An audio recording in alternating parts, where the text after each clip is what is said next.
See, I don't know how many people out there are really going to appreciate exactly like how much work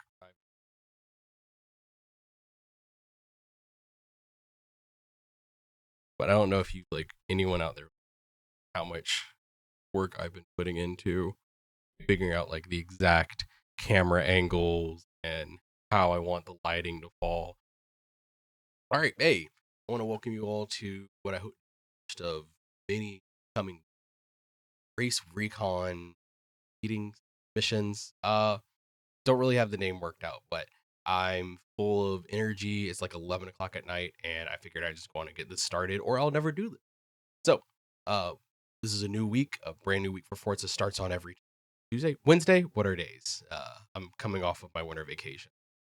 It's still a little wonky, and I'm figuring all this out. So, please hang with me. I promise we'll have like fancy graphics and all sorts of fun stuff in the days to come. But what I hope to bring you is some useful information for your week to come in the beautiful world of Forza Motorsport. Improving, TBD. We'll see. I like the game enough where I do all sorts of like overkill research and preparation every week before I go in. I'm still a mediocre driver, but maybe someone out there with a better hand and foot than me can make use of all this to kind of take on the competition. So, what I aim to bring you here at the Race Recon is information that you need to keep you ahead of the competition. You can race safe and you can race smart. And it would seem that I picked a pretty interesting week to drop my first one of these weekly ish videos, depending on my life and schedule and all that kind of stuff. Uh, as we have a brand new community update from Forza talking about a number of the issues that have been going around the community.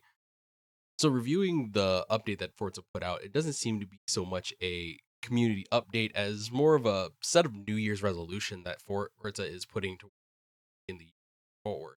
Or Turn 10 is saying to the Forza racing community.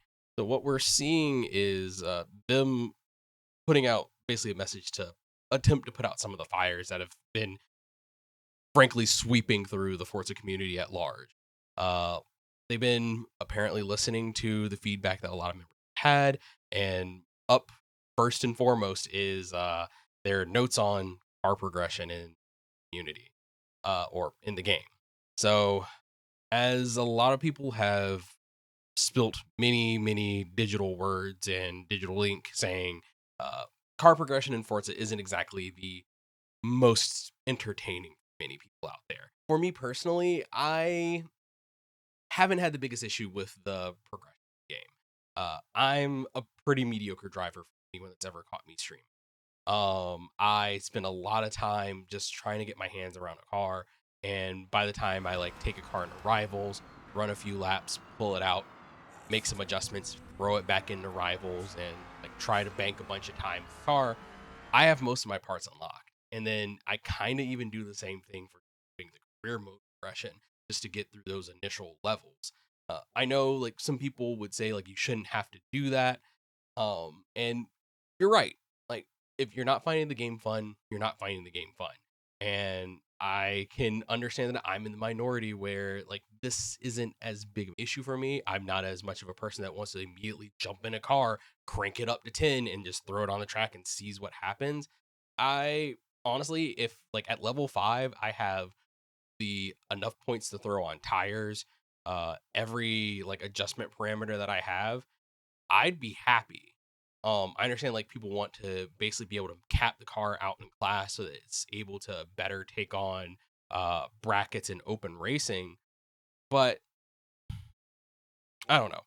Difference of opinions, difference of approaches to the game. It is a larger issue than I myself see. I myself can recognize that I'm in the minority, and Turn 10 is seeking to address this. How they'll do it, it's going to take some work.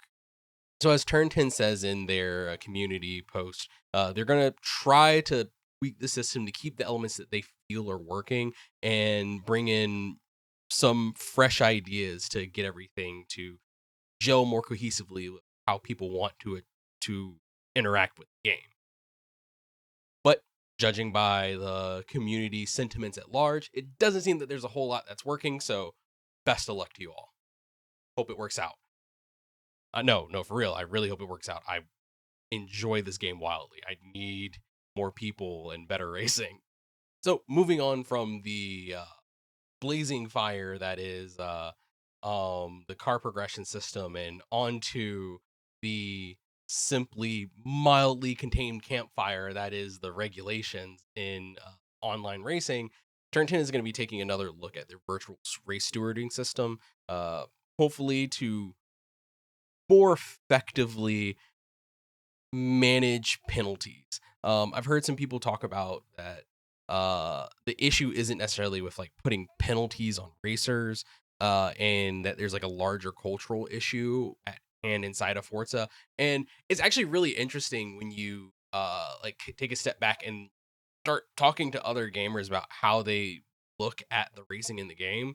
Uh and the same could be like uh the same could be gleaned from an interaction that I had during streams where I was talking to a friend that had more experience with like casual racers that was looking at me take my time approaching turns, taking my like respecting the space of my opponents.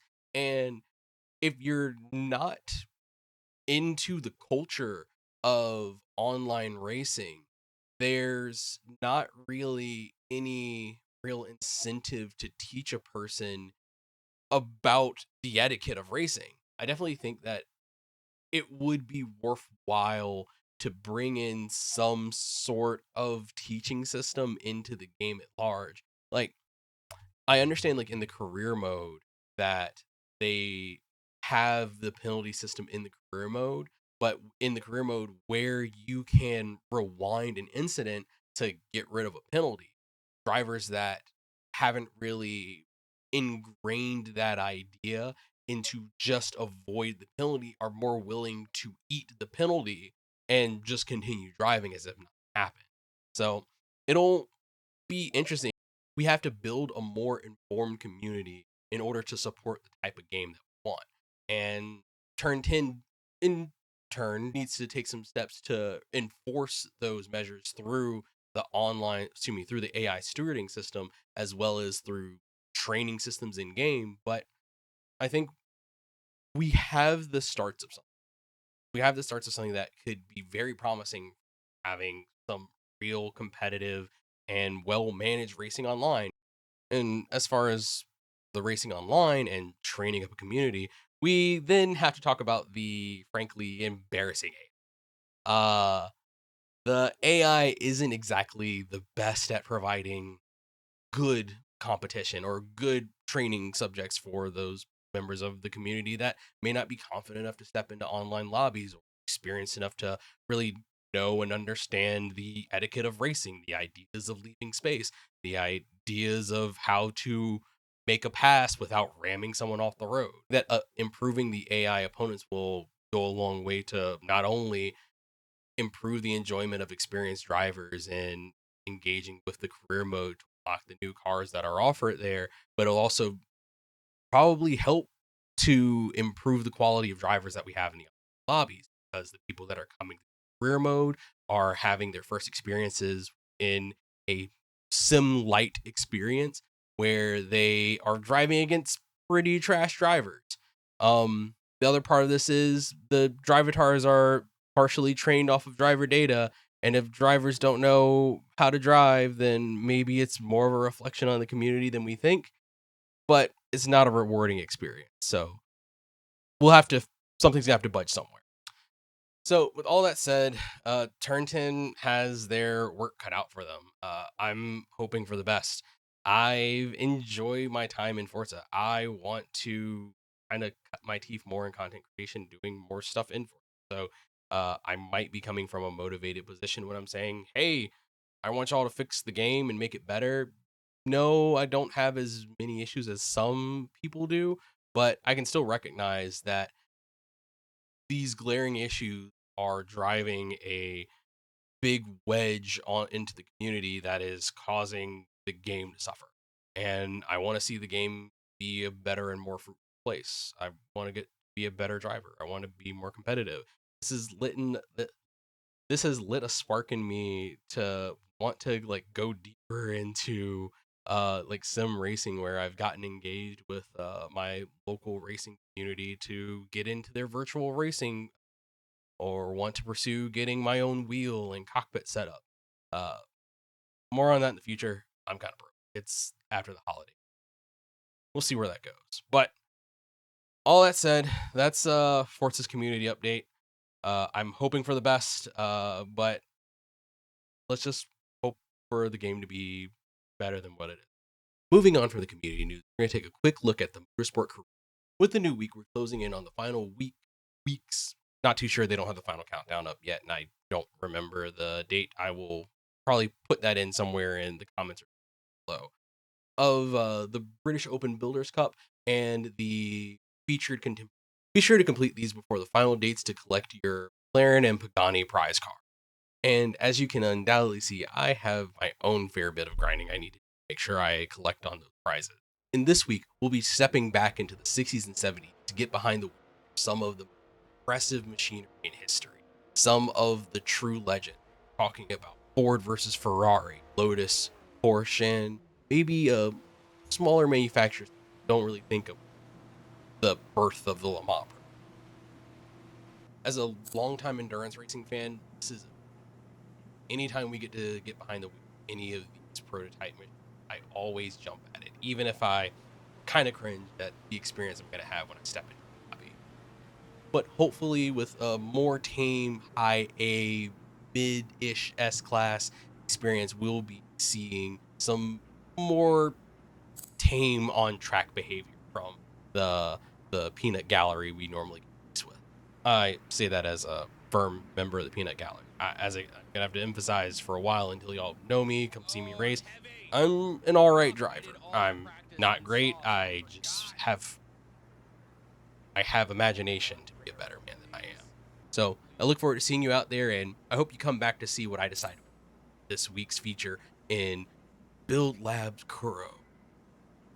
Trust me, the poor naming is worth the acronym. Alongside our feature spec races, we of course have the open.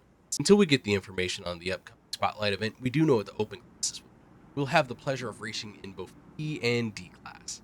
I'm more excited about one of them than since this is the first time for what I hope to be our weekly recon meetings. I figured it'd be a good time to go over my methods for putting together this information to provide you with what I hope to be useful information for going into challenges. So, being an engineer with ADHD, I did what any self respecting person would do when I have to aggregate a large amount of data to make some decisions. I made a spreadsheet. So, what you see here is the aggregated rivals data for a number of tracks that I find to be representative of a number of situations that you'll see inside of Forza. So up first, we have what I like to consider my benchmarking tracks, which are Barcelona, Laguna Seca, and Homestead. Each of them representing a high downforce short track, a mixed element medium-ish length track, and a high speed medium-ish length track with Homestead. And then a number of marquee tracks for environments I just like make sure cars can handle, being Spa and Le Mans, both being a high downforce and a very low downforce high speed track. And then to cover the basis of the open class events themselves, I go through the upcoming event list and take down the first 5 tracks, and any of them that are not represented on the previous list, I include them into the dataset. Once I have a list of the top 20 contenders, I assign them all a score. I kind of use a F1 plus 10 system. So, in order to hopefully get a more diverse selection of cars from what people are tackling the events with, and then to properly weight them by their relative success, I take the top 20.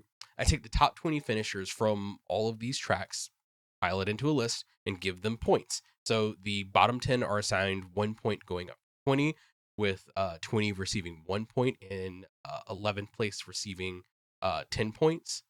And then from 10 on up, it's the F1 scoring system to then more heavily weight towards the successful cars on the track, but also still give you an idea for any sort of off meta picks that you might be able to look into and develop for yourself.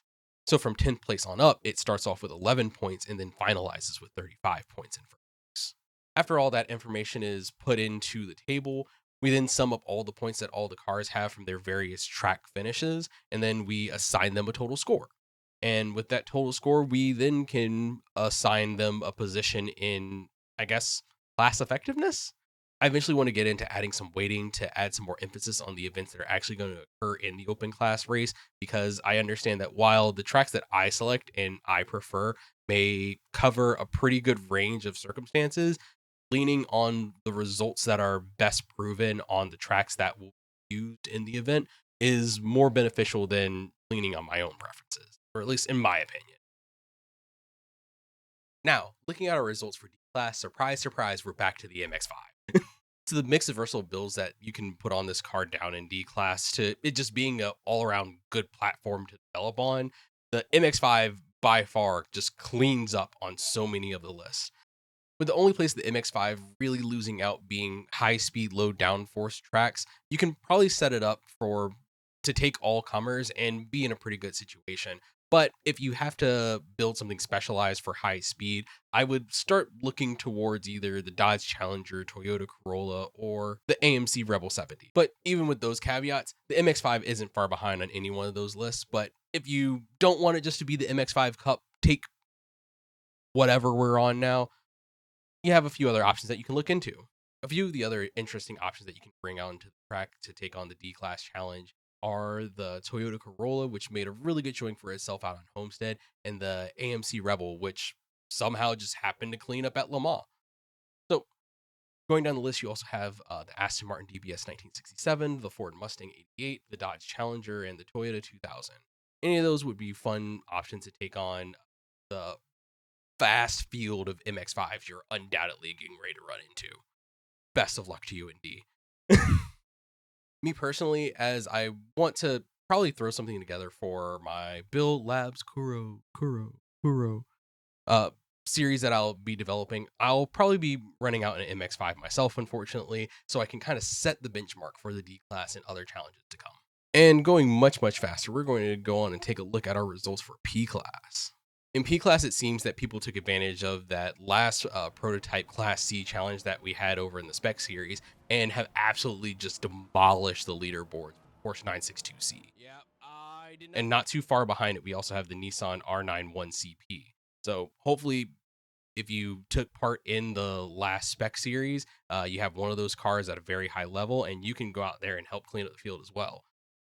Along those lines, we also have the Toyota number 99 Eagle, the Jag XJR9, the Mercedes-Benz C9 continuing the Class C dominance that we're seeing up here, as well as a number of other race cars. What I particularly find interesting is that the Ginetta G60 is making a show up here, and there's actually a really interesting short documentary about Ginetta out there on YouTube that I'll try to link down into the description. And it's just really cool that Forza brought some awareness to that oft forgotten LMP1 competitor. And with all that said, that should bring it into all that I had planned out for our first outing on this weekly race recon, or what I hope to be weekly. We'll see how much effort it takes to put these things together every week, but I hope to be out there to give you information and knowledge to go out and tackle the challenges that Forza Motorsport's going to throw at you in the. And I just want to thank you for checking out my video. I know I don't really do this sort of semi-scripted content much. I want to get into a rhythm of being able to do something like this to, one, engage more with the Forza community. I enjoy the game a lot. I figure I already do a fair bit of streaming in the game, and I'm already spending enough time on it. Why not spend my OBRIF session and let you all benefit from the information?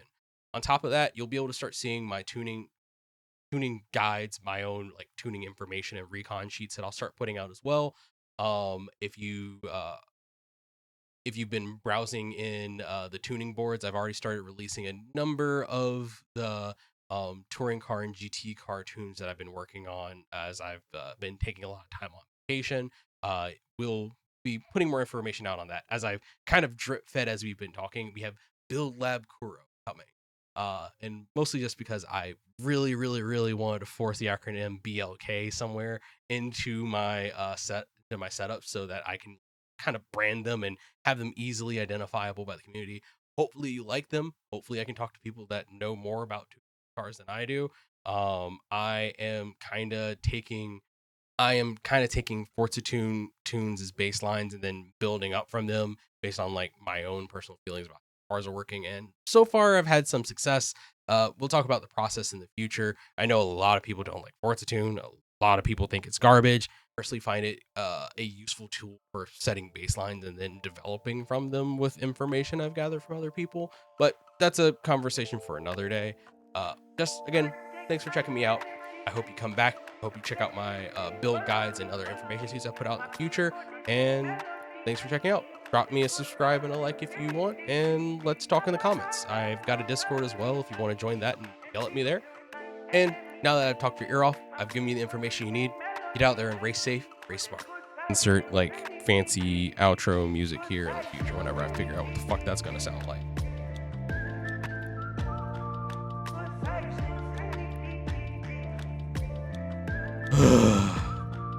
Now I gotta edit this shit.